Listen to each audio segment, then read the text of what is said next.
Hello everyone, welcome to our YouTube channel BSc Compass. I am your full time friend and part time mentor. हम लोग पढ़ रहे थे को 4 का सेल बायोलॉजी का unit 1 and this is the third part of the series. ये video काफ़ी ही छोटा होने वाला है, इसमें हम लोग सिर्फ माइकोप्लाज्मा के बारे में पढ़ने वाले हैं।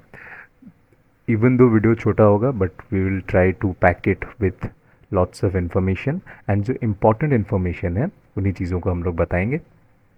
बाकी आपके बुक में बहुत ज़्यादा एक्स्ट्रा इन्फॉर्मेशन है, आप यहाँ से बस समझिए, कॉन्सेप्ट समझिए एंड बुक में जाके आप लंबे लंबे बड़े बड़े पैराग्राफ्स पढ़िए और उनसे आप अपने आंसर्स कंस्ट्रक्ट कीजिए। Basically what our motto is to clear your concepts. चलिए स्टार्ट करते हैं। माइक्रोप्लाज्मा स्टार्ट करते हैं उसके साइंटिफिक क्लासिफिकेशन से। ये सारी चीज़ें जो है ये सब एक एक मार्क के क्वेश्चंस पढ़ सकते हैं। उसका डोमेन क्या है, फाइलम क्या है, क्लास क्या है, ऑर्डर क्या है, फैमिली क्या है, जीनस क्या है, तो एक एक करके देखते हैं। डोमेन उसका बैक्टीरिया है, फाइलम उसका टेनेरिक्यूट्स है, क्लास उसका मॉलिक्यूल्स है। ये वाला एक ये याद रखना कि microplasma belongs to which class, it is molecules. This can be a good 1 mark question. Order is Mycoplasma tails, family is Mycoplasmataceae and genus is Mycoplasma। और इसका नामकरण किसने किया था? नोवाक साहब ने किया था सन 1929 में, यानी 1929 में नोवाक ने माइकोप्लाज्मा को माइकोप्लाज्मा नाम दिया था। और ये याद रखना कि इसका क्लास है molecules. Okay, scientific classification clear I hope.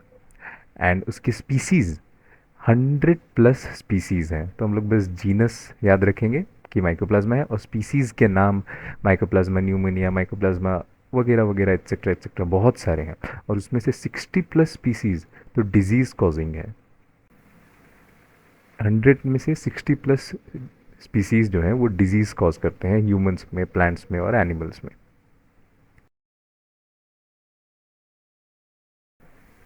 पहला पॉइंट यहाँ क्या लिखा है कि mycoplasma are the smallest and simplest self replicating bacteria. अब इतने से ही पॉइंट में हम लोग पूरा माइक्रोप्लाज्मा को समझने का कोशिश करेंगे। इसी पॉइंट में हर चीज़ समराइज्ड है। माइक्रोप्लाज्मा आर द स्मॉलेस्ट यानी सबसे छोटे, इनसे ज़्यादा छोटा कुछ नहीं है। स्मॉलेस्ट सुपरलेटिव नाउन नहीं है, आप समझ लीजिए। स्मॉलेस्ट हैं और सिंपलेस्ट हैं। सिंपलेस्ट यानी इनसे ज़्यादा सादा भी और कुछ नहीं है। सादा सिंपल एकदम, जितना कम से कम हो सकता है, स्मॉलेस्ट भी है और सिंपलेस्ट भी है। सेल्फ रिप्लिकेटिंग, सेल्फ रिप्लिकेटिंग यानी ये खुद सक्षम है अपना वंश आगे बढ़ाने के लिए। सेल्फ रिप्लिकेटिंग, इसके पास वो ताकत है, वो खुद कर सकता है।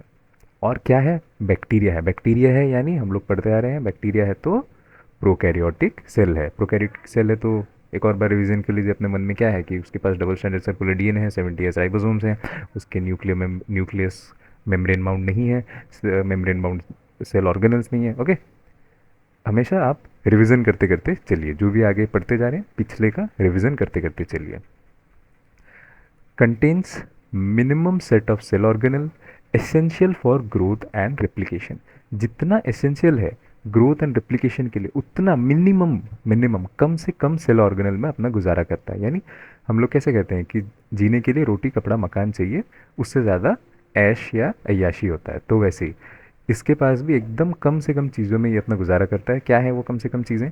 आपका प्लाज्मा मेम्ब्रेन है, राइबोसोम्स है and double stranded circular DNA है। अच्छा, इन चीज़ों में उसका गुजारा तो हो गया, पर इससे ज़्यादा अगर कोई चीज़ें उसे ज़रूरत पड़ी तो वो कहाँ से लाएगा? वो अपनी ज़रूरतें कैसे पूरा करेगा?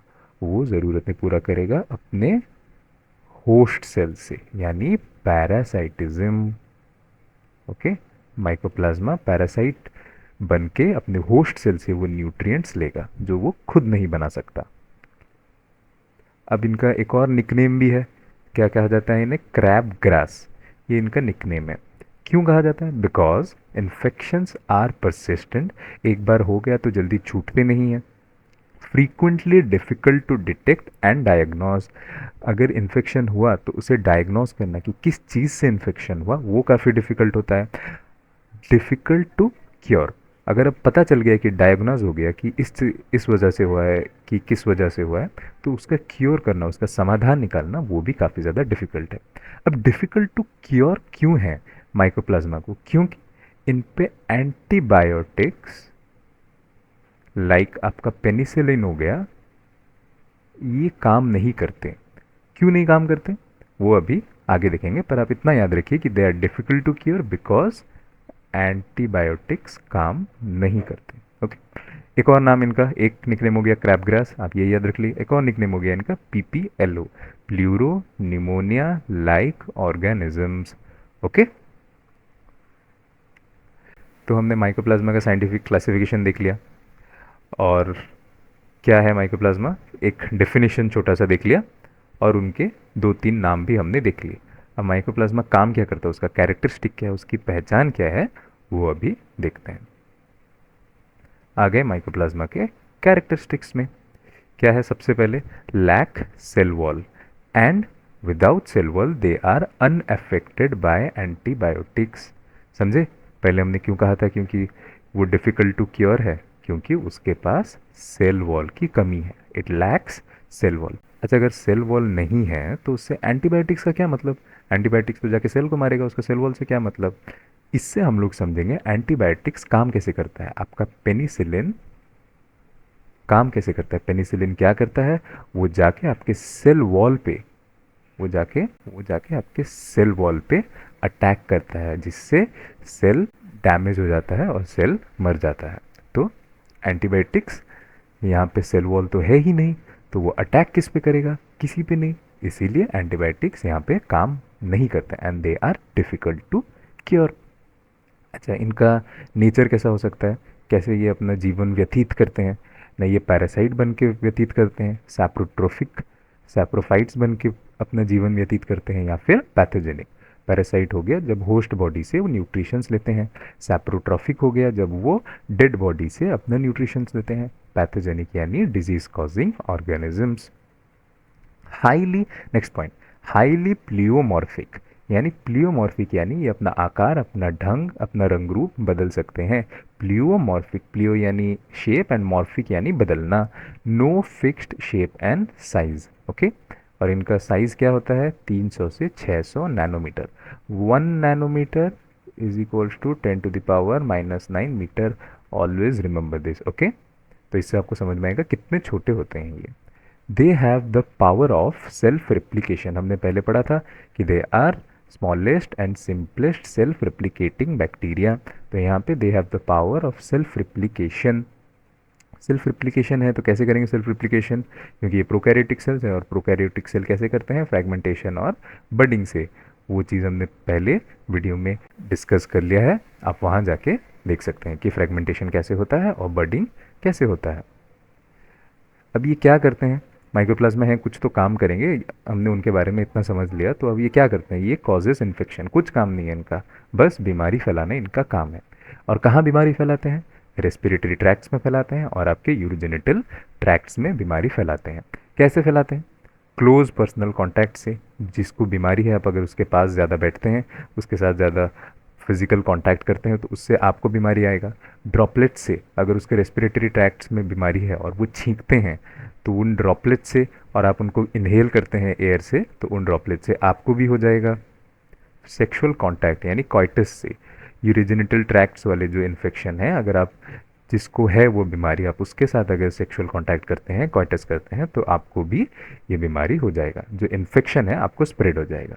एंड ये जो रेस्पिरेटरी ट्रैक्ट्स वाले हैं, ज़ुकाम सर्दी ये वाले टाइप के जो हैं, अफेक्ट्स मेनली 5 to 9 ईयर वाले चिल्ड्रन, 5 to 9 चिल्ड्रन नहीं, 5 to 9 ईयर वाले चिल्ड्रन, 5 से 9 साल के बच्चों को ज़्यादा ये अटैक करता है। ओके, डायग्नोसिस, हमने पहले ही स्लाइड में देख लिया था कि डायग्नोसिस इसका मुश्किल है। तो इसका डायग्नोसिस किया कैसे जाता है, मुश्किल है पर नामुमकिन नहीं। तो किया कैसे जाता है, यूजुअली बेस्ड ऑन सेरेलॉजिक टेस्ट, ये लिखा हुआ है सेरेलॉजिक टेस्ट, यानी सीरम, आपके बॉडी से सीरम्स लेके उन पर टेस्ट करके डायग्नोसिस किया जाता है कि किस तरीके का इन्फेक्शन है और क्या माइकोप्लाज्मा कौन से इन्फेक्शन कर रहा है। ओके, अब ये चीज़ याद रखिए आप, नो वैक्सीन फॉर इट, उसके लिए कोई वैक्सीन आज तक नहीं बना है। हालांकि उसका ट्रीटमेंट किया जाता है, किससे किया जाता है, एरिथ्रोमाइसिन से किया जाता है या फिर टेट्रासाइक्लिन से किया जाता है, पर ये उसे क्योर नहीं करते, क्योर नहीं करते, वो बस सिम्टम्स को रिड्यूस करते हैं। किसी भी तरीके का सर्दी या ज़ुकाम हो, आप ये याद रखिए, ये एक जीके फैक्ट है या फिर जनरल नॉलेज या ट्रिविया फैक्ट जो भी आप कह लें, हमेशा याद रखिए कि कोल्ड, सर्दी जो बीमारी है उसका कोई इलाज नहीं है। You don't have a cure for it. जो भी मेडिसिन आप लेते हैं, it always helps to reduce the symptoms. तो इतना ही था बेसिक आपका माइकोप्लाज्मा के बारे में समझने वाली चीज़ें। बाकी रटने वाली चीज़ें आपके बुक में हैं, आप बुक पढ़िए। इतनी चीज़ें आपको समझने में क्या लिखा है वो उन बड़े बड़े पैराग्राफ्स में मदद करेगा। आप यहाँ से समझ के जाइए, आप बुक में पढ़िए, आपको हर चीज़ लाइन बाय लाइन समझ में आ जाएगी। This was it for this mycoplasma. यहीं पे ख़त्म करते हैं।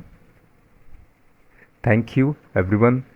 If you like our content, please like the video and comment करें अगर आपको कोई डाउट्स हैं। And if you want to give any feedback, please comment करके हमें बताइए एंड ज़्यादा से ज़्यादा शेयर कीजिए। एंड प्लीज़ सबसे important, don't forget to subscribe our channel because it gives us motivation to keep bringing more such videos time पे, ऐसे ज़्यादा से ज़्यादा और वीडियोज़ हम ला सकें। तो thank you guys, that was it for today. Take care and study hard. मिलते हैं नेक्स्ट वीडियो पे।